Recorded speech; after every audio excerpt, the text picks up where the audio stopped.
بسم اللہ الرحمن الرحیم۔ تمام تعریفیں اللہ کے لیے، درود اور سلام محمد اور آل محمد۔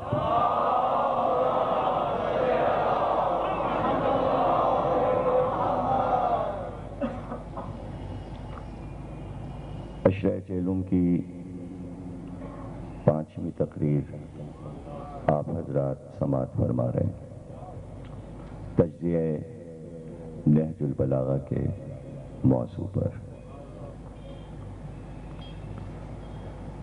آج کی اس تقریر میں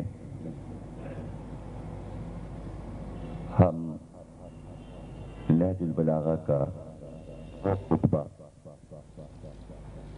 آپ کو سنائیں گے جو مور سے متعلق ہے۔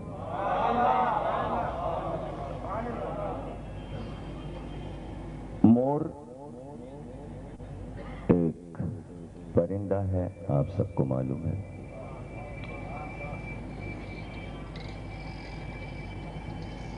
ایک خوبصورت سی تقریر ہے مولا کی اس پرندے پر۔ ظاہر ہے کہ اسے آپ نے توحید کے لیے استدلال قائم کیا اور آخر میں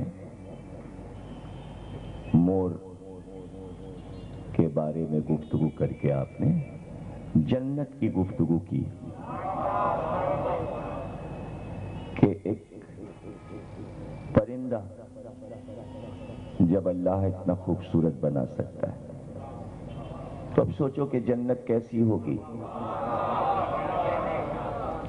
تو جنت کے ذکر پہ خطبہ ختم ہوتا ہے، تو اس سے پڑھنے والے ظاہر ہے کہ فائدہ اٹھاتے، بجائے اس کے ایک بحث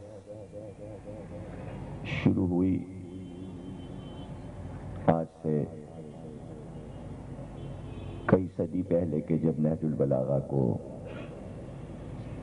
ترتیب دیا گیا، تو یہ بحث نکلی کہ مولا علی نے مور کہاں دیکھا، عرب میں تو نہیں ہوتا۔ انہوں نے مور کہاں دیکھا، عرب میں تو مور نہیں ہوتا، کہ اس کی ایک ایک بات بتا رہے ہیں۔ تو پھر مورخین نے، شارحین نے اور نہج البلاغہ کے پیش لفظ لکھنے والوں نے اس کے دلائل پیش کیے کہ کوفے میں باہر کے لوگ بھی آتے تھے اور ہندوستان سے پرندوں کی تجارت ہوتی تھی، چونکہ یہ پرندہ افریقہ میں بھی پایا جاتا ہے اور اس طرف انڈونیشیا، ملائیشیا کی طرف بھی پایا جاتا ہے، ہندوستان میں بھی پایا جاتا ہے۔ تو جو پرندوں کی تجارت کرتے تھے ان میں سے کوئی لے کر کوفے آیا اور کوفے میں بھی۔ اب آج کے دور میں اس طرح کی گفتگو لایانی ہے، بیکار ہے، اس لیے کہ اب مثلاً ابھی کویت میں میں نے دیکھا کہ ایک صحرا ہے، جزیرہ ہے، لیکن وہاں کئی ہزار، کئی لاکھ کبوتر ایک جگہ پر موجود ہیں مارکیٹ میں۔ ان کے لیے ایک صحن بنا ہوا ہے جس میں وہ اترتے ہیں۔ چھوٹی چڑیاں ہیں، ہنس ہیں، بگلے ہیں، تو یہ کئی کئی لاکھ پرندے پریزنٹ کیا ہے، تحفے میں ملک کو دیا گیا اور وہاں اس طرح وہ پرندے چھوڑ دیے۔ مثلاً دبئی میں کبوتر وغیرہ باہر سے آئے، اب وہ اتنے ہو گئے ہیں کہ انہیں پریشانی ہو رہی ہے، تو وہ شکار شروع کر دیا، انہوں نے مارنا شروع کر دیا۔ یا آپ کے کراچی میں کہاں پرندے ہوتے تھے، لیکن یہاں بہرحال درخت بھی نہیں ہوتے تھے، پرندے بھی نہیں ہوتے تھے، تو جاپان نے درخت دیے، وہ فٹ پاتھوں پہ لگائے گئے پھر بہت سے ملکوں نے، افریقہ کے ممالک نے کراچی کو پرندے دیے، وہ پرندے کے جو کراچی میں پیدا نہیں ہوتے تھے، وہ بھی آپ صبح کو کسی بھی باغ میں، چمن میں دیکھ سکتے ہیں۔ پھر لوگوں نے پالے بھی ہوئے ہیں، خریدتے بھی ہیں، اور فضا میں بھی چھوڑے ہوئے ہیں پرندے بہت سے۔ تو یہ کہاں سے آ گئے؟ تو کیا یہ سب کچھ اب ہوا؟ کیا پہلے نہیں تھا؟ یعنی آج یہ چھوٹی چھوٹی حکومتیں جس ملک میں زیادہ چیزیں پائی جاتی ہیں اسے خرید کے اپنے ملک میں چھوڑ دیتے ہیں، تو ہو سکتا ہے کہ یہ نظام علی نے ہی رائج کیا ہو کہ پرندے منگاتے ہوں باہر سے، اور عراق میں، عرب میں، کوفے میں ان پرندوں کو آزاد کر دیا جاتا ہو۔ کیا یہ امکان میں نہیں ہے؟ تو اس میں مور بھی منگایا گیا ہوگا۔ اچھا، اور اگر نہ بھی منگایا گیا ہو اور مولا نے مور نہ دیکھا ہو، تو جو جنت کا حال بیان کر رہا ہو، جو صراط کے بارے میں بتا رہا ہو، تو جنت میں، اس دنیا میں جنت کہاں پائی جاتی ہے؟ یہ سوال بھی یہ کسی نے نہ پوچھا کہ علی جنت کا جو حال بیان کر رہے ہیں تو کیا کوفے میں جنت تھی؟ مور کو پوچھ لیا۔ تو یہ چھوٹی ذہنیتیں، یہ کیوں؟ تاکہ اس تقریر کی خوبصورتی اور اس کے حسن سے ذہن ہٹ جائے اور اس میں کھو جائے کہ ہاں یہ کہاں سے مور کہاں سے آ گیا اور علی نے مور کہاں دیکھا۔ اسی طرح شیر کا مسئلہ ہے کہ عرب میں شیر نہیں ہوتا، لیکن کیا عرب والے شیر سے واقف نہیں تھے؟ 90% نام تو شیر کے نام پہ رکھے جاتے تھے۔ شیر نہیں ہوتا، لیکن شیر کی ساری حالتیں اور ان کے نام عرب میں موجود تھے۔ اسد نام بھی تھا، عباس نام بھی تھا، لیث نام بھی تھا، حمزہ نام بھی تھا، عابس نام بھی تھا، غضنفر نام بھی تھا، زیغم نام بھی تھا۔ تو یہ سب شیر کے ہی تو نام ہیں۔ پھر قرآن نے بھی، ہاں، سوال یہ نہیں کرنا چاہیے کہ علی نے مور کہاں دیکھا۔ دیکھیے، سوال میں ایک کرتا ہوں، اور یہ سوال لکھ لیجئے آپ۔ قرآن میں مور کا ذکر نہیں ہے۔ سوال یہ ہے، یہ کتنا اچھا سوال ہے۔ یعنی قرآن کہہ رہا ہے اور سب کہہ رہے ہیں کہ ہر خشک و تر قرآن میں ہے، تو کیا خشک و تر میں مور نہیں ہے؟ تو اللہ نے قرآن میں مور کا ذکر کیوں نہیں کیا؟ تو پھر اب یہ بتائیے اس کا کیا ہوگا کہ فلاں چیز قرآن سے ثابت کیجئے، اس کا تو میں اتنا آپریشن کروں گا اس لفظ کا،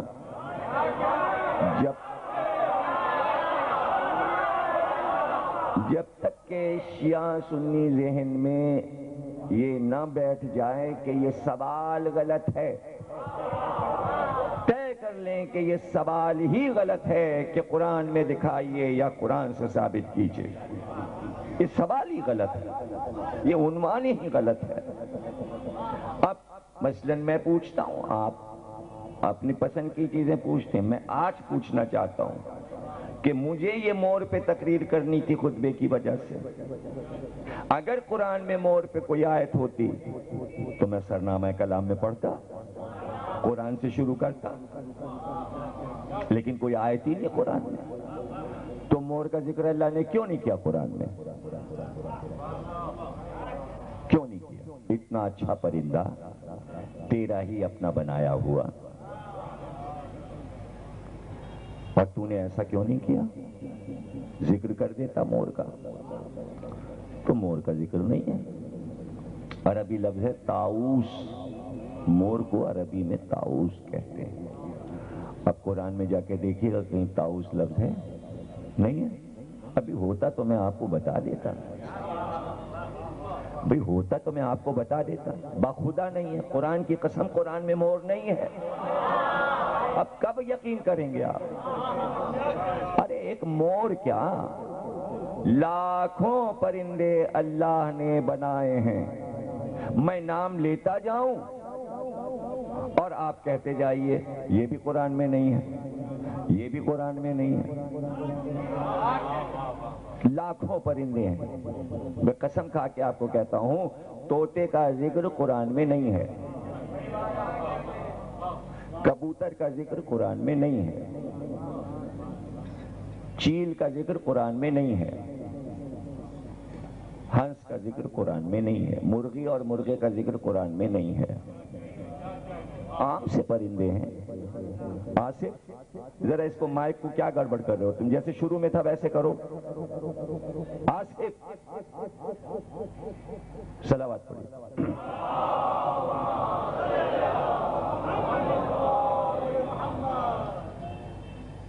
تو آپ نے دیکھا کہ یہ ہمارے سامنے کے پرندے ہیں، گھروں میں پالے جاتے ہیں، ان کے ہزاروں واقعات، قصے، لطیفے موجود۔ کون سا پرندہ ہے جس کے لطیفے آپ کو یاد نہیں؟ واقعات، کہانیاں، بچوں کے کورس میں ان کی تصویریں بنتی ہیں، بتایا جاتا ہے۔ کاف سے کبوتر، تے یا توئے سے طوطا، حالانکہ طوطا ہندی لفظ ہے، تو سے نہیں ہو سکتا، تے سے ہے، لیکن لکھا جاتا ہے توئے سے۔ تو کسی نے پوچھا کہ صاحب یہ توئے سے کیوں لکھا جا رہا تھا؟ کہنے کہ توئے سے اس کی چونچ بنتی ہے، تو تصور توئے سے پیدا ہوتا ہے، تے سے نہیں پیدا ہوتا، حالانکہ تے سے طوطا ہے۔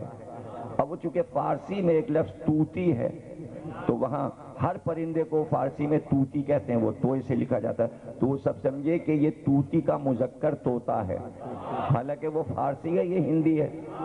بھئی دیکھیں جب پرندے پہ بات ہوگی تو وہ تو ساری باتیں ہوں گی، آپ کو کوئی پریشانی نہیں ہونی چاہیے، اور اس میں کوئی میری تیاری نہیں، بس وہ تو موضوع سامنے آ گیا ہے، اب گفتگو ہوگی۔ کل 4 پرندوں کا ذکر قرآن میں ہے، کل 4 پرندوں کا، بس وہ چاروں میں آپ کو نام، مقام، جگہ بتائے دیتا ہوں۔ لاکھوں پرندے ہیں، قرآن میں نہیں ہیں۔ اب اگر آپ ایک خط روز ڈالیں ڈاکٹر اسرار کو ARY پر کہ ڈاکٹر صاحب ہمیں قرآن میں طوطا دکھائیے، کوئی لکھے ہمیں کبوتر دکھائیے، کوئی لکھے چیل ہے قرآن میں، تو پھر ٹی وی پہ بتائیں گے ڈاکٹر اسرار صاحب کہ ہے کہ نہیں ہے، حالانکہ لکھنا چاہیے آپ۔ اب وہ 4 میں بتائے دیتا ہوں، وہ زیادہ سے زیادہ 4 ہی بتائیں گے آپ کو۔ ایک تو حدود کا ذکر ہے قرآن میں، بس ایک جگہ، کل ایک جگہ۔ پھر دوسرا پرندہ کوا ہے، اس کا 2 جگہ پر ہے، 2 جگہ، ایک ہی مقام پر 2 جگہ اس کا نام آیا ہے، کوے کا۔ 2 پرندے ہو گئے، اور ایک جگہ 30ویں پارے میں ابابیل کا ذکر آیا، تیسرا پرندہ ہو گیا۔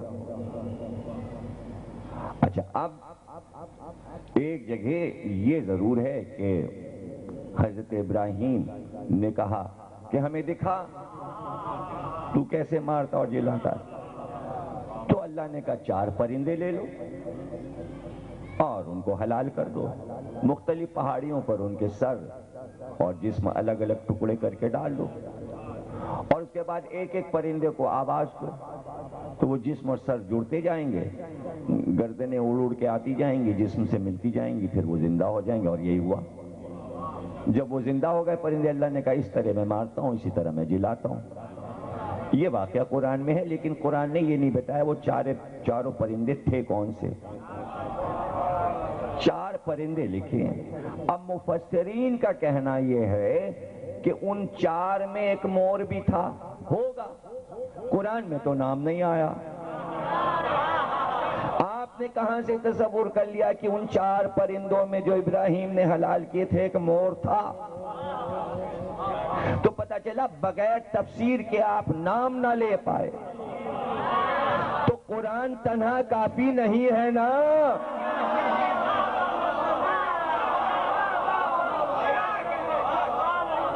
قرآن تنہا کافی نہیں ہے۔ تو بس یہ کہ بھئی تیرن ابابیل، اڑتی ہوئی ابابیلیں آئیں، ہاتھی کے لشکر کو فنا کر دیا. ایک تو اس پرندے کا ذکر ہے، اور وہ منطق الطیر، سلیمان کو پرندوں کی بولیاں آتی تھیں، پرندے ان کے سر پر سایہ کر کے چلتے تھے. ایک دن ان پہ دھوپ آئی، انہوں نے کہا کون غائب ہوا؟ آواز دی پرندوں نے، ہدہد غائب ہے. تو یہ ہدہد کا لفظ قرآن سے ہی آیا، پوری دنیا میں اس کا نام ہدہد ہو گیا. وہ تاج والا پرندہ، اس کا جو میٹر ہے یہ 12 انچ کا ہوتا ہے. اس کی جو نپائی کی گئی ہے 12 انچ. کوے کا ذکر قرآن میں، اس کی لمبائی 18 انچ ہوتی ہے، لیکن قرآن میں تو نہیں لکھا کہ کوہ 18 انچ کا ہوتا ہے اور ہدہد 12 انچ کا ہوتا ہے. پیمائش تو نہیں لکھی. لیکن اگر کوئی پوچھے کہ بھئی ہدہد کا ذکر قرآن میں کئی انچ کا ہوتا ہے، قرآن میں دکھائیے. بھائی ہر بات قرآن میں نہیں لکھی، قرآن میں ہر بات نہیں لکھی، کچھ تو ہم بتائیں گے نا. ہمارے بغیر قرآن کافی نہیں ہے. جب ہمارے بغیر قرآن کافی نہیں ہے تو اہل بیت کے بغیر کیسے کافی ہو جاتا؟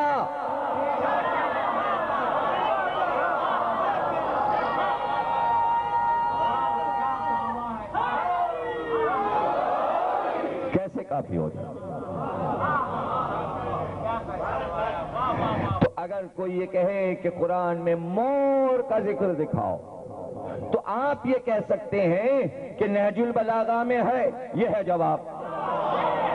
یعنی جو قرآن میں نہیں ہے وہ نہج البلاغہ میں ہے، اس لیے کہ قرآن اور علی دو چیزیں چھوڑی ہیں، صرف قرآن نہیں چھوڑا.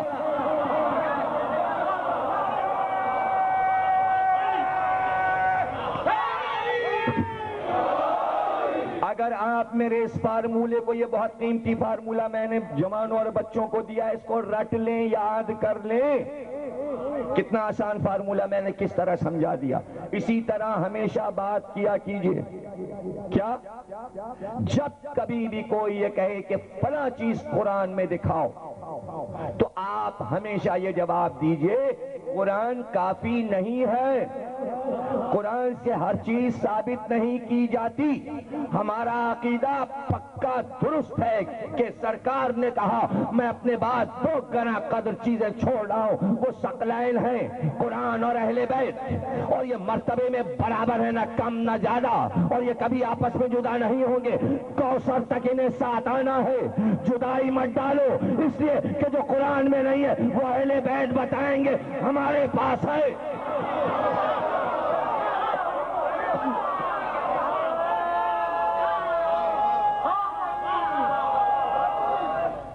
اس کو صحیح کراؤ، اس کو صحیح، اسے بلاؤ اس کو.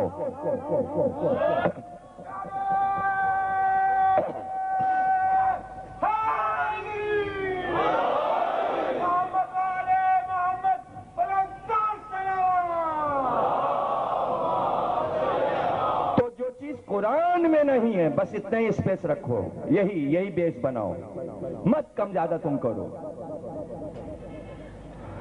قرآن میں جو نہیں ہے وہ اہل بیت کے پاس ہے. اس دن کے لیے کہا تھا کہ قرآن اور اہل بیت چھوڑ رہا. سمجھنا اس کو. غدیر میں کہا، بار بار کہا کہ میں تم میں 2 گنا قدر چیزیں چھوڑ رہا ہوں، قرآن اور اہل بیت. جو قرآن میں نہیں ہوگا وہ اہل بیت میں ہوگا. اور ایک دن میں مولا کا ایک خطبہ پڑھوں گا، اس میں آپ نے تاکید کی ہے کہ کبھی بھی جب بھی بحث کرو اور موضوع بناؤ تو کبھی قرآن کی آیت سے دلیل دینے کی کوشش نہ کرنا. سنیے غور سے، خطبہ سناؤں گا میں نہج البلاغہ کا. مولا نے کہا ہمیشہ دلیل میں حدیث پیغمبر پیش کیا کرو، اس لیے کہ آیت اگر پیش کرو گے تو ذلیل ہو جاؤ گے، اس لیے کہ تمہیں نہیں پتا یہ آیت محکم ہے یا متشابہ. تم نہیں نہیں جانتے. یہ ریت غلط ڈالی گئی پاکستان میں. میں پوری خطابت کی تاریخ پڑھ کے آپ کو بتا دوں کہ انڈیا کے کسی عالم نے، بڑے سے بڑے عالم نے، کبھی بھی اپنی مجلس میں قرآن کی آیت کو سرنامہ کلام نہیں بنایا. بڑے بڑے خطیب گزرے اور وہ ماہر کہلاتے تھے. مولانا قلب حسین صاحب ماہر علم حدیث. کبھی کسی عالم ذاکر کو یہ نہیں پکارا. سب قرآن کے بڑے ماہر ہیں، کبھی نہیں پکارا گیا. آتا تھا قرآن. اس لیے کہ کوئی یہ دعویٰ نہیں کر سکتا کہ قرآن پہ ہمیں عبور ہے. جو دعویٰ کرے گا علی نے کہا اس سے بڑا جھوٹا اور کاذب کوئی نہیں. وہ چاہے ڈاکٹر اسرار ہو یا قلب صادق، اس سے کوئی بڑا جھوٹا نہیں ہے. اس لیے کہ کوئی یہ دعویٰ نہیں کر سکتا ہمیں قرآن پر عبور ہے. اس لیے کہ زبانی کون یہ سنائے گا کہ یہ آیت کہاں نازل ہوئی، اس کا شان نزول کیا ہے. اگر سفر میں نازل ہوئی تو معنی کچھ اور ہے، اگر گھر میں نازل ہوئی تو معنی کچھ اور ہے. ہر رخ سے معنی قرآن کے بدل جاتے ہیں. وہی لفظ نجم ہے، سورہ رحمان میں آ جائے تو اس کے معنی پھول ہیں. وہ نجم اذا ہوا آ جائے تو اس کے معنی ستارہ ہے. ایک ہی لفظ معنی بدلتا ہے. جہاں معنی بدل رہے ہوں وہاں کوئی کیا فیصلہ کر سکتا ہے. اس لیے مولا علی نے کہا حدیث پیش کرو. غلطی یہ ہوئی ہے ٹیلی ویژن پر شیعہ سنی دونوں عالموں سے کہ جب شہادت پہ انیق بحث کر رہا تھا اس نے مجھے بتایا، انیق نے یہ کہا کہ میں بار بار دونوں علماء کو شہید کی طرف لا رہا تھا کہ آپ بتائیے شہید کا رتبہ کیا ہے، اور یہ سب قرآن کی طرف چلے جا رہے تھے.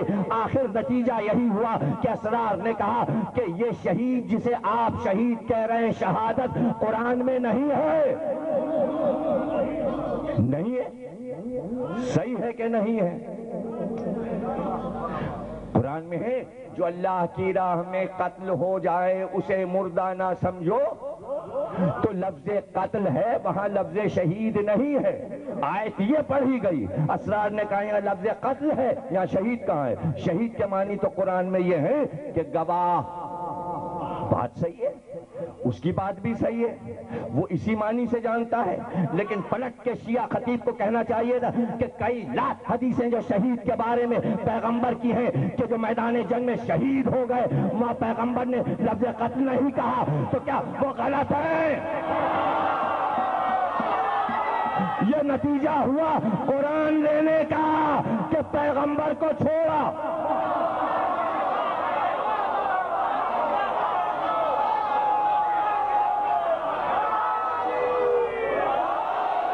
ہر چیز قرآن سے ثابت ہوگی.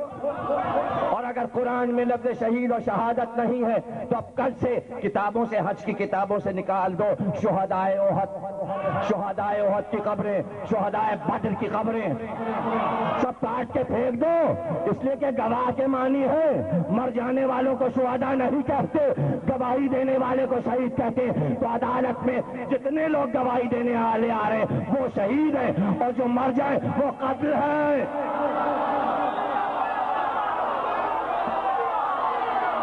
معنی بدل دو نا.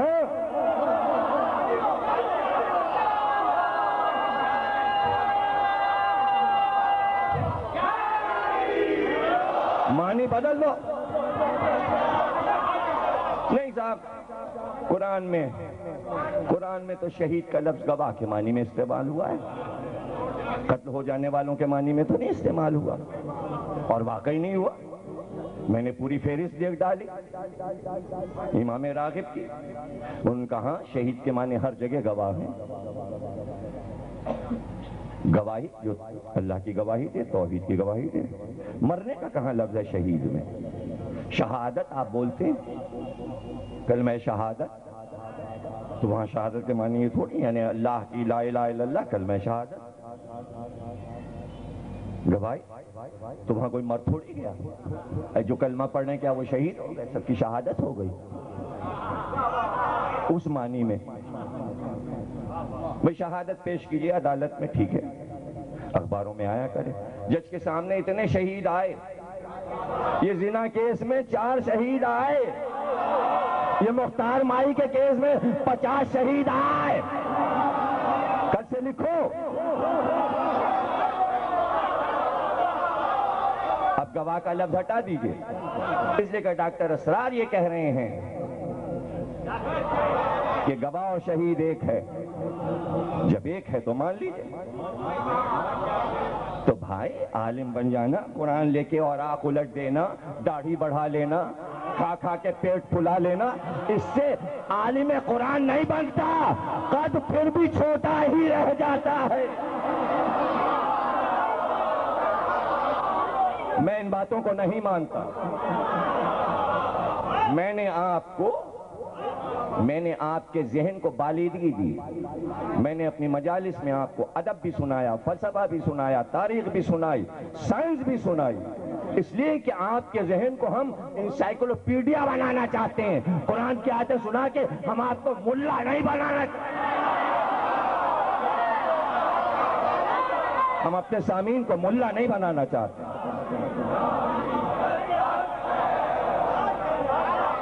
جہاں ضرورت ہوتی ہے وہاں آیت پڑھ بھی دیتے ہیں.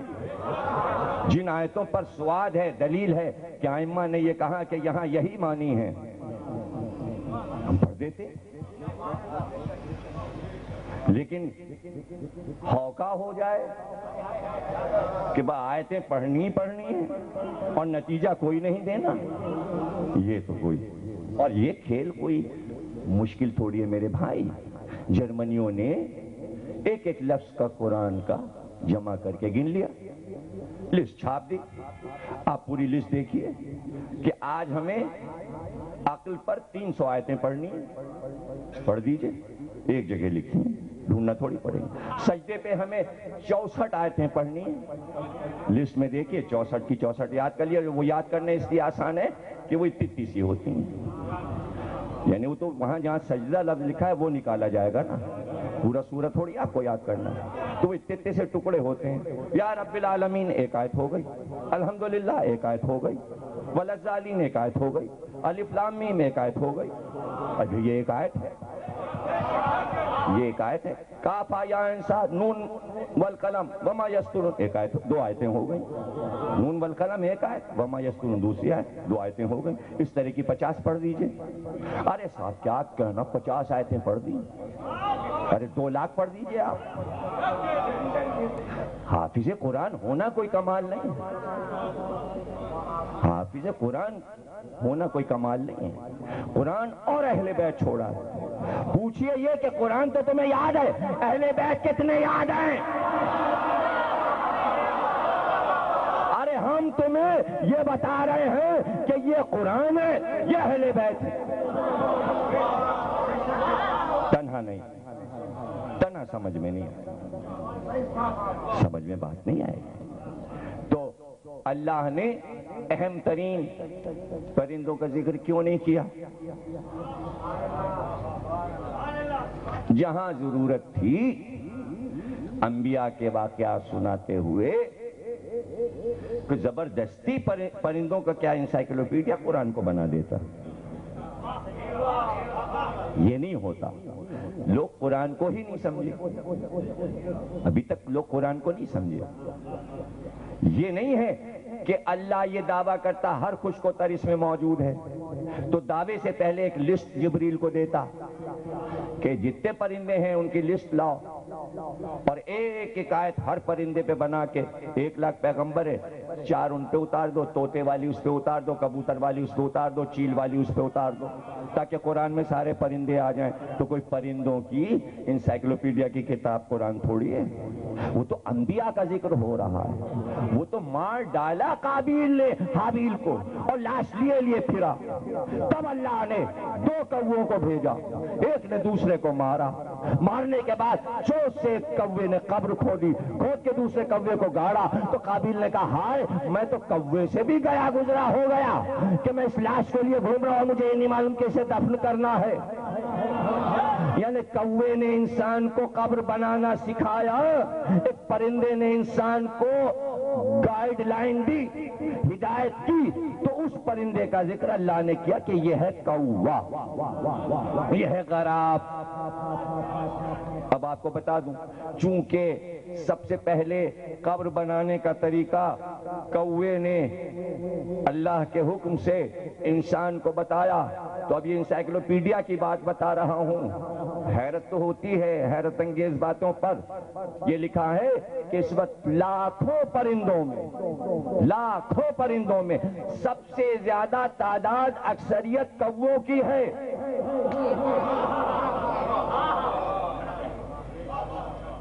تو ابھی کویت میں نے دو چار لوگوں سے کہا ہاں بھائی یہ پرندے تو بہت اچھے ہیں، یہاں تو خوب پرندے آئے ہیں۔ تو میں نے 4-5 آدمیوں کو بلایا، میں نے کہا بھائی یہاں کوے نہیں ہیں؟ کہنے ہاں کوے تو نہیں ہیں۔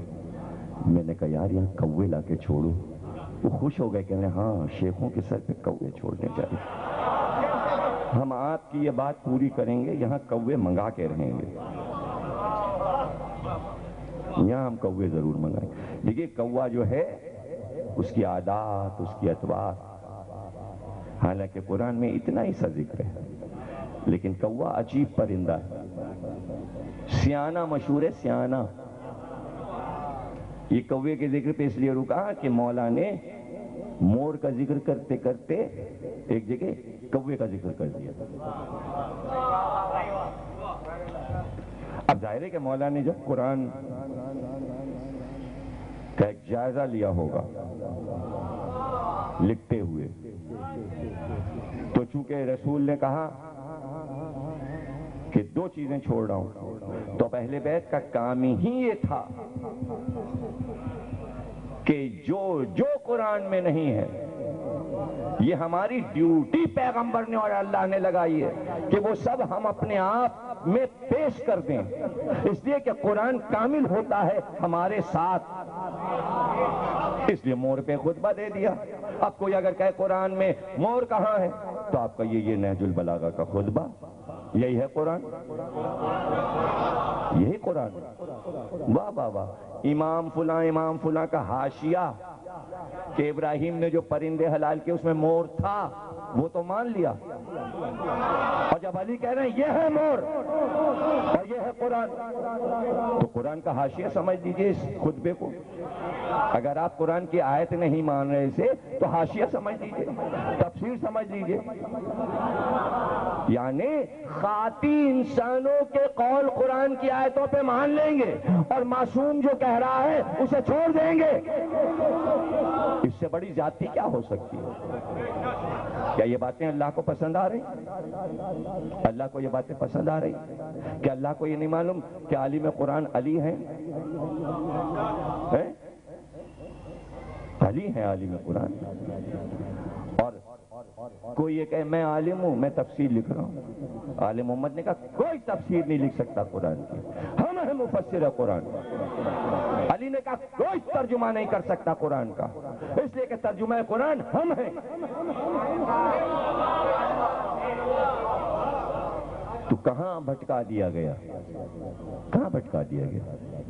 سورس میں اٹھا کے دیکھیے قرآن کی تفسیر کس سے لی جائے؟ غلاموں سے لے رہے ہیں، کنیزوں سے لے رہے ہیں، بلیوں سے لے رہے ہیں، کتوں سے لے رہے ہیں، بلیوں کے باپ سے لے رہے ہیں، کتوں کے باپ سے لے رہے ہیں۔ علی سے لینے میں کیا تکلیف ہے؟ کیوں ہے یہ جہالت کیوں پھیلائی جا رہی ہے؟ اس جہالت کو دور ہونا چاہیے اس ملک میں، اور شیعہ سنی مل کے دونوں یہ کوشش کریں، کھل کے کہو بھائی ہمیں کوئی علم سمجھنا ہے، آپ علی کے حوالے کے بغیر کیسے ہمیں پڑھا رہے ہو؟ قرآن نے گواہی دی ہے، آپ گواہی کی بات کرتے ہو نا، شہادت سے انکار ہے، شہید کے معنی گواہ ہے، تو پھر وہی مان لو، وہی مان لو نا۔ قل کفی باللہ شہیدم بینی و بینکم ومن عندہ علم الکتاب۔ اللہ کہہ رہا ہے 2 گواہ کافی ہیں رسول کی رسالت پر، 2 شہید۔ اللہ کہہ رہا ہے ایک شہید میں، ایک شہید علی۔ اللہ بھی شہید، علی بھی شہید، دو ہی نے تو رسالت کی گواہی دی۔ کل کا خطبہ آپ سن چکے کہ علی نے گواہی دی کہ آپ اللہ کے رسول ہیں، اور اللہ اسی بات کو بیان کر رہا ہے کہ ایک گواہ میں ہوں آپ کی رسالت پر اور ایک علی، کھلی ہوئی بات۔ اللہ بھی شہید، علی بھی شہید، نہ اللہ قتل ہوا نہ علی قتل ہوئے۔ ڈاکٹر اسرار کی زبانی شہید گواہ کو کہتے ہیں، مرے ہوئے کو نہیں کہتے۔ ڈاکٹر اسرار یہی تو کہہ رہے ہیں، تو نہ لیجئے وہ معنی، شہید کے معنی مرا ہوا نہیں ہے۔ ڈاکٹر اسرار کی بات مان لیجئے، اللہ بھی نہیں مرا، علی بھی نہیں مرے، اللہ بھی زندہ رہے گا، علی بھی زندہ رہے گا۔ اسی لیے تو نصیری کہہ رہے ہیں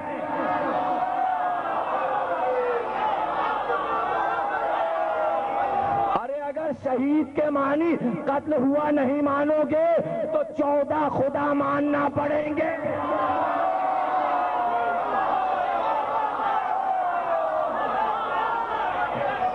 آسان نہیں ہے قرآن سمجھنا۔